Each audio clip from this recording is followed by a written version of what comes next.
আবাস যোজনার টাকা, কৃষক সম্মান নিধির টাকা, শৌচালয়ের টাকা কেন্দ্র দিতে চাইছে, কিন্তু তৃণমূল কংগ্রেস দিতে দিচ্ছে না। ওরা অর্ধেক লোকের নাম পাঠায়নি। পূর্ব বর্ধমান জেলার ভাতারের ওরগ্রামে দলীয় কর্মী বৈঠকে এসে এই অভিযোগ তুললেন বর্ধমান দুর্গাপুর লোকসভা কেন্দ্রের বিজেপি প্রার্থী দিলীপ ঘোষ।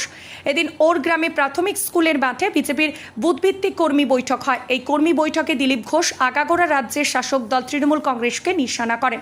তিনি বলেন, ওরা ভোটের পর আমাদের বহু লোককে মেরেছে, বাড়ি ছাড়া করেছে, আর ওদের যখন লোকসভা ভোটের পর গ্রামের লোক তাড়া করবে তখন ওদের বাড়ি ছেড়ে পালাতে হবে। দিলীপ ঘোষ বলেন, ওরা গরিব মানুষের টাকা মেরে বাড়ি গাড়ি করেছে, বউকে সোনার গহনা কিনে দিয়েছে, দামি গাড়িতে বউকে চাপিয়ে বিরিয়ানি খেতে যায়। এই সুখ বেশি দিন টিকবে না, এরপর ভাতও জুটবে না। দিলীপ ঘোষের হুঁশিয়ারি, ডাকাত গুন্ডাদের দিয়ে আর ভোট লুট করতে দেব না। কে চমকাচ্ছে সেই নামটা আমাকে জানাবেন, আমি দেখব কি করে সেই গ্রামে থাকে। আমি অনেক গুন্ডাদের বিরুদ্ধে লড়াই করেছি, সবাইকে সিধা করে দিয়েছি। বিজেপি যে রাজ্যের ক্ষমতায় আছে সেখানে আর গুন্ডা মাফিয়ারা নেই, ছেড়ে চলে গিয়েছে, না হলে জেলে গিয়েছে। গরিব মানুষের টাকা লুট করে বাড়ি গাড়ি করেছে, সেটা কপালে সইবে না। যে রাজ্যে আমরা জিতেছি সব কটাকে জেলে ঢুকিয়েছি, এবার মানুষ ওদের এই রাজ্যেও হারাবে। দিলীপ ঘোষ এদিন মুখ্যমন্ত্রী মমতা বন্দ্যোপাধ্যায়কে নিয়েও কটাক্ষ করেন। দিলীপ ঘোষ বলেন, গতবারের লোকসভা নির্বাচনে অমিত শাহ 22টা জেতার কথা বলেছিলেন, আমরা 18টা সিট জিতেছিলাম। এবার নরেন্দ্র মোদী 35টির আশা করেছেন, গতবার আমরা তৃণমূল কংগ্রেসের 12টা সিট খেয়েছিলাম, এবার আর 12টা খেলেই দিদি মেউ মেউ।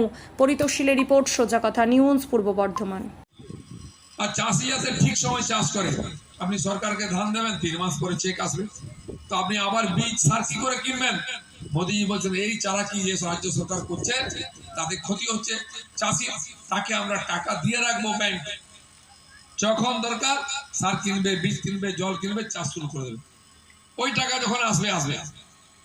তো এই জন্য 6,000 টাকা বছরে, 2,000 টাকা করে 3 বার কিস্তি মোদীজি দিয়েছে, যাতে চাষিকে ধার করতে না হয় বেশি সুদে। কোনো সুদ নাই, টাকা জমা আছে, যখন ইচ্ছা বার করুন, চাষ করুন। এটা মোদীজি করেছে, এবং উনি বলেছেন যা খরচা হবে তার 1.5 গুণ দাম দিতে হবে চাষিকে, তবে লাভ হবে। আজ 1 কুইন্টাল ধান চাষ করতে যদি 1200 টাকা খরচা হয়, 1800 টাকা পেলে তবে লাভ হবে 600 টাকা। এটা মোদী বলেছেন। তাই 2-3 বছরের মধ্যে যাতে চাষিদের ইনকাম ডবল হয় তার চেষ্টা হচ্ছে। এর আগে কেউ ভাবেনি চাষি ন্যূনতম মূল্য পেত না, সময় দাম পেত না। আমি আমার ওখানে দেখেছি, আমিও চাষির বাড়ির ছেলে, বাজারে 1400 টাকা ধান, 1200 টাকা বিক্রি করছে। কারণ কি? আবার চাষ করতে হবে, যা পাই হাতে হাতে দিয়ে দিচ্ছে, নিয়ে যাও, সে 200 টাকা ক্ষতি করছে। আর ওদেরই ভোরেরা এসে সেই ধান নিয়ে গিয়ে মন্ডিতে গিয়ে 1400 টাকা বিক্রি করছে। বছরের পর বছর চাষিকে ক্ষতি করে বিক্রি করতে হতো, সুইসাইড করতে হতো। মোদির জমানা সেটা হচ্ছে না। সারের দাম কমিয়েছেন, জলের ব্যবস্থা করছেন, চাষের জন্য তাকে অনুদান দিচ্ছেন। এরপরে সয়েল টেস্ট হবে, সমস্ত জমির মাটি টেস্ট করে বলে দেবে কি অভাব আছে, কি চাষ করা উচিত, কি সার দেওয়া উচিত। তার জন্য শাস্ত্র আর সয়েল টেস্ট সেন্টার তৈরি হচ্ছে। এই ধরনের চাষিদের সুবিধা দেওয়ার চেষ্টা হচ্ছে। আমাদের দুর্গাপুর ব্যারেজ, যেখান থেকে খাল এসছে, আমরা খালের জলে চাষ করি, সে ব্যারেজ বুঝে যাচ্ছে আস্তে আস্তে। অনেক বছর ধরে সেটাকে সংস্কার হয়নি, ড্রেজিং হয়নি। আমরা বলেছি, ওখানে আমাদের মন্ত্রী এসছেন মেঘবালজি, আজকে আমি যাব, সেটা সরকারকে বলেছি। উনি বলেছেন আমরা এটা দেখবো যাতে ড্রেজিং হয়, গভীরতা বাড়ে, বেশি জল থাকে, চাষেরও জল যাবে, আর এই হাজার হাজার ফ্ল্যাট হচ্ছে, বহু লোক আসছে, তাদেরও খাওয়ার জল, স্নানের জল যায়। এগুলো সংস্কার করতে হবে, এটা আমাদের সরকার ঠিক করছে। ওখানে দুর্গাপুরে অনেক কারখানা আছে, কাঁকসার পর থেকে বন্ধ হয়ে যাচ্ছে, এমএমসি বন্ধ হয়ে গেছে। বড় বড় কারখানা যেগুলো চলবে, ডিএসপি তে 10,000 কোটি টাকা আমরা ইনভেস্ট করেছি। আর দুর্গাপুর ভ্যালি ডিবিসি তে 9,000 কোটি টাকার বেশি ইনভেস্ট করে নতুন প্ল্যান্ট হচ্ছে, যাতে 800 মেগাওয়াট নতুন বিদ্যুৎ তৈরি হয়। বিদ্যুৎ অভাব হবে না চাষিদের জন্য। এবং আরো 2-1টা ফ্যাক্টরি তিনি ঘুরে দেখেছেন, সেগুলোকে মডার্নাইজেশনের জন্য চেষ্টা করছেন, যাতে সেই জায়গাগুলো অন্য কাজে লাগে। এটা মোদী সরকার করছে। তো ইনফ্রাস্ট্রাকচার থেকে আরম্ভ করে গরিব মানুষের জীবনের উন্নয়ন, নতুন medical college, engineering college, AIIMS, nursing college, pharmacy college, যাদের লেখাপড়া জানা ছেলে মেয়েরা ওখানে পড়াশোনা করে জেলায় জেলায়, কলকাতা আর মুম্বাই দিল্লি যেতে হবে না, পয়সা খরচ করে। কত পয়সা কোথায় গরিব লোকের? এখান থেকে পড়াশোনা করে চাকরি করবে। পাসপোর্ট অফিস জেলায় জেলায়, পাসপোর্ট নিয়ে বিদেশ যাবে চাকরি করতে। বিদেশে ভারতীয়দের ডিমান্ড আছে, আপনারা শুনেছেন তো, ইসরায়েলে 60,000 লোক চেয়েছে যারা ভালো চাষবাস করতে পারে, শক্তপোক্ত, এখান থেকে নিয়ে যাচ্ছে। লাখ টাকা বেতন দেবে চাষিদের, এগ্রিমেন্ট হয়েছে, উত্তরপ্রদেশ থেকে যাচ্ছে।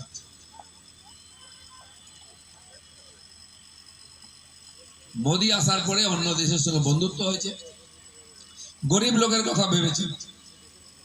উনি নিজে যেমন গরিবের ছেলে, মা রান্না করতেন, ধোঁয়া উঠতো, কাঠের খুঁটে চোখে লাগতো, জল পড়তো, সেই ছোটবেলা থেকে যখন পড়তেন যে একদিন সময় আসবে তো এই মায়েদের চোখের জল মুছবো।